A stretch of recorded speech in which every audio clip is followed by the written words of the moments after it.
Come on in, pull up a chair and take a load off, because today I'll be reviewing and paging through the Castle Keeper's Guide for Castles and Crusades from Troll Lord Games. Is this tome, which is chock full of gaming options, a true keeper?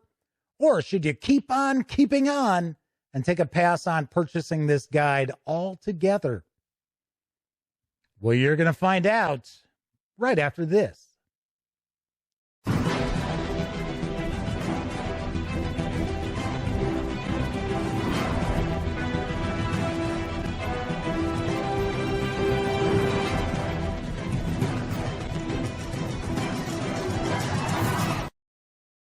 Howdy, howdy, howdy, gang. Welcome once again to the Duct Tape Studios. I'm Jeff McAleer, your host here at the Gaming Gang channel. As I mentioned in the open, today I'll be reviewing and paging through the Castle Keeper's Guide for Castles and Crusades from Troll Lord Games. This volume is written by Davis Chenault and Stephen Chenault, with artwork provided by Peter Bradley, Jason Walton, Zoe DeVos, Alyssa Fadden, Sarah Dreamy Walker, and Vladimiro Rakowski. And my apologies if I have mispronounced any of those names.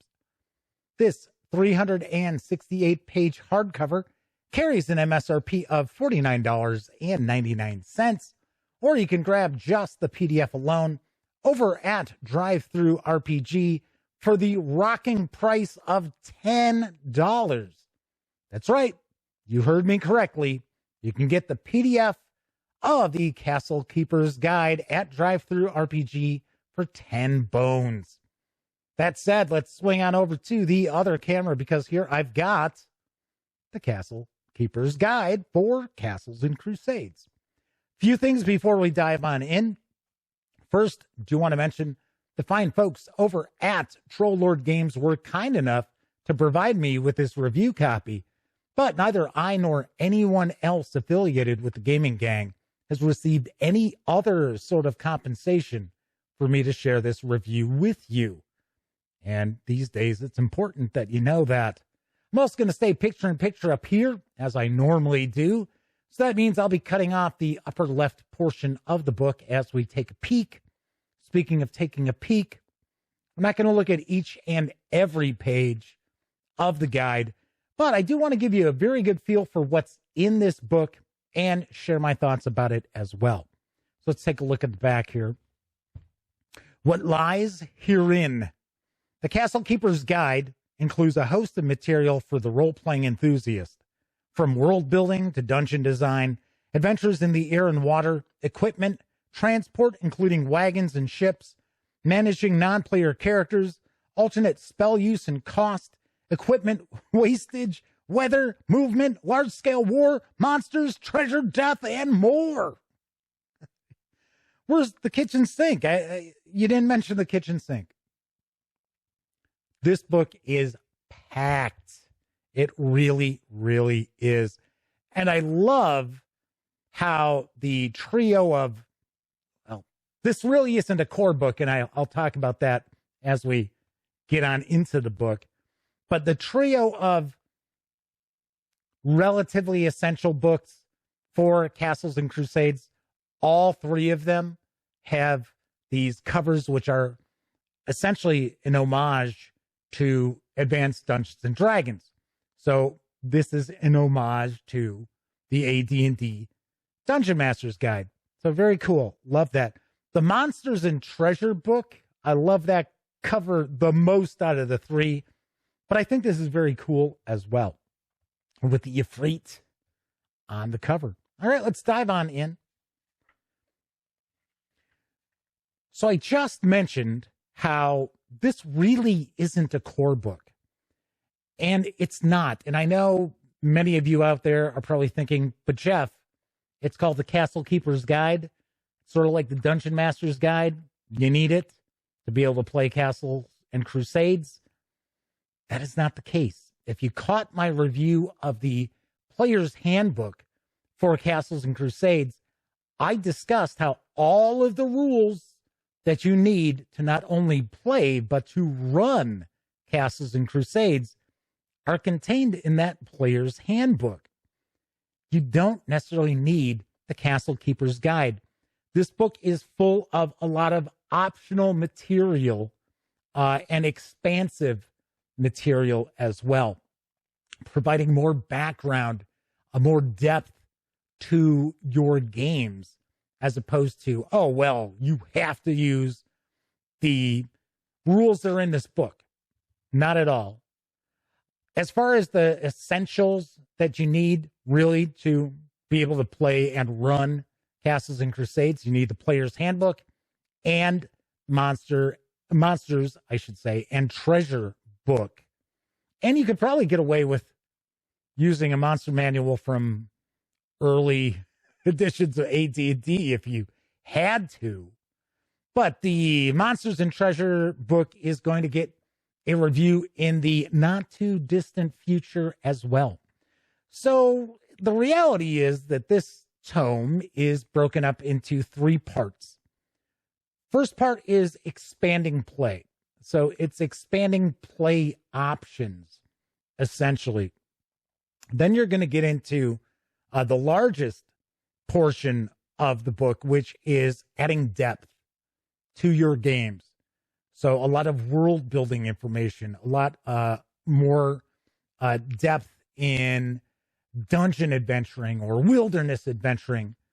And really, really love that section of the book.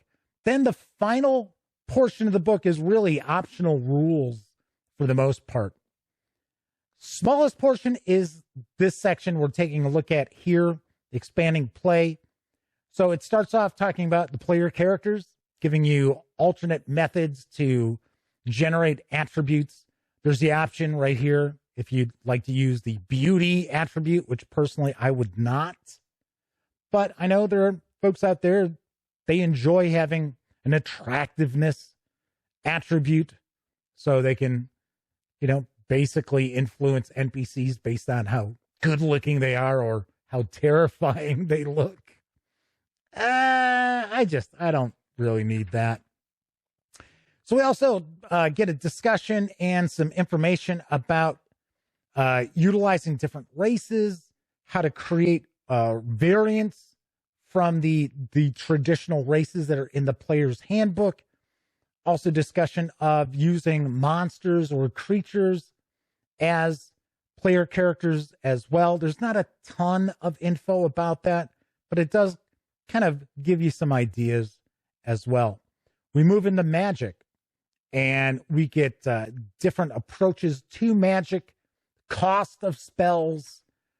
If you're somebody who wants to move away from that Vancian style of magic, there are options with this as well. Skill-based casting, faith-based casting. So we get some pretty cool options here as well. One of the aspects of Castles and Crusades I think is very cool as well is how the illusionist is treated, how that illusionist character class is quite unlike other illusionists that you would run across in, say, Dungeons and Dragons. And very, very cool. I love their take on the illusionist. There we go. Faith or skill-based spell casting. After that, we're going to get into expanding equipment. So not only do we get some additional weapons, we also get wagons. So, and then we get some artwork to give us an idea of what different wagons look like. Oh, so that's what a sleigh looks like? Is that what Santa Claus rides in? We also have ships, which, amazingly enough, I just turned right to ships. Although I found it kind of strange that some of the warships, they have gun ports. So kind of there's an assumption that you're using, black powder weapons. Not necessarily, but it's kind of cool. You get to see what is the difference between a cog and a sloop, if you don't already know. And we get a lot of extra equipment as well. Then we get into one of the longer portions of the Castle Keeper's Guide, and it's about non-player characters. And I really like this section because it not only gets into like henchmen and hirelings, also discusses various different professions for NPCs, and kind of gives you a good feel for how to develop NPCs and how to make your NPCs interesting, and how you'll have NPCs that are just transient. They're maybe going to only be around for a scene or two. They're not going to have, an ongoing role in your campaign. Don't waste a lot of time developing them. But then again, there's also some tips on making interesting NPCs who are going to be around for the long haul, who are going to be featured in a lot of your adventuring. Say, the big bad that the players are dealing with throughout a campaign.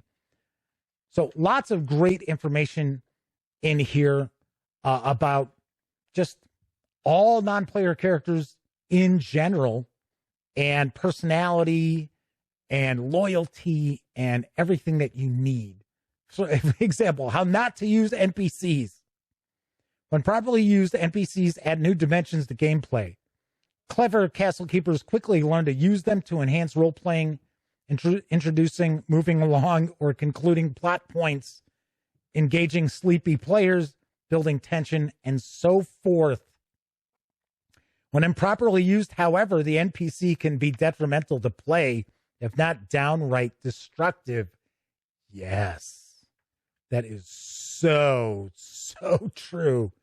Especially game masters who create these NPCs that they're just in love with, who are basically stealing the spotlight from your players. That is a no-no. Then we get into our world building. So the cool thing about this too is it's not really necessarily focusing only on the game world for Castles and Crusades. It's really a discussion of any game world. So you're going to get dungeons and wilderness, urban, all throughout. All of these are going to get a chapter themselves. Lots of great information within each of these chapters to kind of expand on just, the typical dungeon delve that some people may be used to. We get information about different kinds of cities, different kind of urban areas also. Something I should point out about the Castle Keeper's Guide that is probably important to many people out there is the assumption from this book is that you have experience running a role-playing game. You don't have to have years and years of experience, but it's kind of a given. The approach that the Castle Keeper's Guide uses is aimed towards people who have a familiarity with running a role-playing game. This may not necessarily be a volume that someone brand new to running role-playing games is going to get a lot of use out of. And that is because it takes a deeper dive into all these tenets of role-playing games that a new game master might feel overwhelmed by. But once you've got some experience, there is loads of just fantastic ideas that you can utilize from the Castle Keeper's Guide. Also, I could easily see people using this for a whole lot of other role-playing games. Does not have to be Castles and Crusades. Sure, of course, you've got mechanics that are aimed specifically toward that system, but there's a lot in here that is pretty much system agnostic as well. So we're looking at right here, air and water adventures. Like I said, the world building portion of this guide is really well presented and just really great ideas here as well. So then we start getting into optional rules. So we've got equipment wastage, which is a big deal if you are into the OSR movement, the old school Renaissance, which I am a fan of the OSR. This really, Castles and Crusades can't be considered a true OSR because it's not built on basic or expert or advanced Dungeons and Dragons. It is a combination of all of that plus far more modern mechanics as well. I find it kind of funny that there are people who feel that, or think, I should say, Castles and Crusades lifted some of their mechanics from 3rd edition D&D, whereas this was out before 3rd edition D&D. I mean, not this print run, but Castles and Crusades came out before 3rd edition D&D. So it's a possibility that maybe D&D lifted some things from Castles and Crusades, not the other way around. So we start getting into sections about treasure, large-scale war. So we get siege equipment for the siege engine. Monsters, this is actually a very good chapter as well.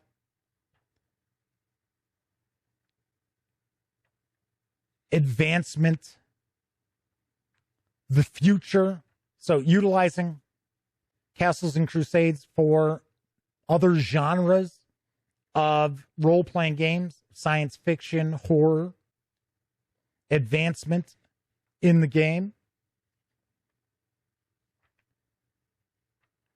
We get a chapter that's really about the mechanics of Castles and Crusades, known as the Siege Engine. And some people are not fans of it. I like it. I think it's pretty cool. I kind of get a kick out of how you've got your primary attributes, your secondary attributes, and of course, overcoming a challenge number based on that. If it's a primary attribute, it's going to be easier for you to succeed. If it's a secondary attribute, it's going to be more difficult to succeed. So I like that.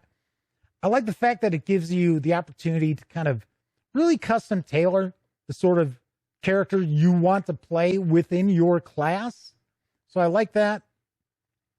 Some folks don't like the 12 as your base number for your prime attribute and 18 for a secondary attribute. Some people find it confusing. Personally, once you get the hang of it, it shouldn't be too difficult. All of that said, when we start getting into these optional chapters, there are some crunchy rules that can be introduced, especially regarding combat. Iron and sulfur. We get various different rules about critical hits, wounds, how wounds are represented, and hit points. Personally, I probably wouldn't use any of those rules. I like to kind of keep my combat fast moving. I don't want to sit there having to be overseeing a 2-hour combat. No thanks. Skill packages, if you're looking to have a skill system in your game, there's options for that as well. I'm not super big on these sort of role-playing games having skill systems. It's different if it would be something based on like basic role-playing from Chaosium, Call Cthulhu, RuneQuest, so on. As far as this sort of game, I don't see it. And I like how it's pointed out in this chapter that including skills in your game doesn't really enhance the player's experience, because players start looking at their character sheets and they see skills and they think, oh, well, these are the only things that my character can do, as opposed to having a mindset of, well, my character can do anything.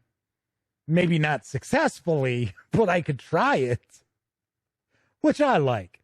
But there is a bunch of info as far as utilizing skills. I think the character death chapter, which is essentially the finale of the book, is pretty cool as well, and discusses how to make the death of a player character a very important moment in your role-playing games. And to be honest, it's inevitable. You're always going to have characters die in a role-playing game. Even in 5e D&D, player characters do buy the farm. It does happen occasionally, rarely, but it does. So then we get an index, and then we get some maps of the game world, a couple of maps, I should say, of the game world for Castles and Crusades. And that is the Castle Keeper's Guide for Castles and Crusades from Troll Lord Games. Let's swing on over to the other camera, because I am going to wrap this up with some final thoughts as well as my review score. So if you happen to have caught my review of the Castles and Crusades Player's Handbook, you know I really, really enjoyed it. And I love the fact that essentially all the rules you need to play and run Castles and Crusades is located in that book. Thought it was fantastic. Artwork is solid throughout the Castles and Crusades books I have taken a peek at so far. Yes, Monsters and Treasure is on the horizon for a review. So love all that. The production quality is really nice. Gotta be honest, though, I'm kind of surprised that there are some typos that are in this book. This is a 2021 printing, if I remember correctly. Some of these books have gone through a lot of printings. Granted, I think this is the third printing for the Castle Keeper's Guide. But you would think those typos would have been caught and fixed. There aren't a ton of them, but when you run across one, you're kind of like, huh, that's a little strange. The tone of the volume is also very, very conversational. I know some people don't dig that. I'm fine with it, especially in a book where it's not really game rules, it's options, it's giving you tips and tricks on how to be a better game master, how to be a better castle keeper. I don't really care either way. I mean, it could have been far more technical or even a little more conversational. I'm fine with it. I did have a little bit of an issue with that, with the player's handbook, because that should be kind of cut and dry, just rules and info, as opposed to kind of stepping outside of the game in some discussions. But all in all, very, very solid and lots of usable material from the Castle Keeper's Guide. I even mentioned you could use a lot of this in any fantasy role-playing game. It doesn't have to be Castles and Crusades. It doesn't have to be kind of a D20 sort of fantasy role-playing game. Should also point out, I don't know why they called it the Castle Keeper's Guide. It's a little confusing because people think that this is an essential book that they have to have. So they figured, okay, I need the Player's Handbook, I need the Castle Keeper's Guide, and I need Monsters and Treasure. Really, you only need Player's Handbook and Monsters and Treasure, not the Castle Keeper's Guide. So kind of surprised. I don't think the folks at Troll Lord Games were trying to trick anybody into picking this up. I think they just called it the Castle Keeper's Guide because it's got a lot of stuff aimed at the Castle Keeper. That's it. I really like Castles and Crusades. I have to say that if I were going to be running an old school styled game, but I wanted more modern mechanics, I would certainly be utilizing Castles and Crusades at my table. On a scale of 0 to 10, I give the Castle Keeper's Guide a very big recommendation, and I give it an 8.5 out of 10. I dinged it a little bit because it's not really an essential book, and you're kind of led to believe that. And it's not really aimed at new game masters either. So if you are relatively new to role-playing games and running role-playing games, you might feel overwhelmed by this. All right. Anyway, but I do recommend it. 8.5 out of 10. All right. That is it for this time out. Do want to mention, though, lot going on in October with the Gaming Gang. First of all month long, every day, you will have a new review from the Gaming Gang. Then, of course, I have my live stream. All of the live streams, we are going to be featuring role-playing games all month long. So if you think, oh, let's see. So there's a new review every day, and the live stream is going to have role-playing games. You should assume a lot of those live streams are going to be role-playing game reviews. Also, it is our October Spooktacular once again. So each and every evening, I'll be sharing a spooky tale, which is destined to put a chill down your spine from the time when radio ruled the airwaves. That's right. I will share with you an old-time radio program each and every night. It's going to be scary, kids, scary. Alrighty then. If you like this video, by all means, please give it a quick thumbs up. Subscribe to the Gaming Gang channel if you haven't already. And if you do subscribe, don't forget, ding that bell. It'll not only let you know when I upload videos such as this review, it'll also inform you when my live stream, the Gaming Gang Dispatch, airs live right here on YouTube, Monday, Tuesday, and Wednesday evenings at 7 p.m. Central. And of course, when you're not watching videos on the Gaming Gang channel, be sure to visit thegaminggang.com for all latest in tabletop gaming news, reviews, and a whole lot more. You know the drill. Get your geek on at thegaminggang.com. All right. Thank you very much for taking time out to watch this review. And here's hoping each and every one of you get to enjoy plenty of great gaming with your gang.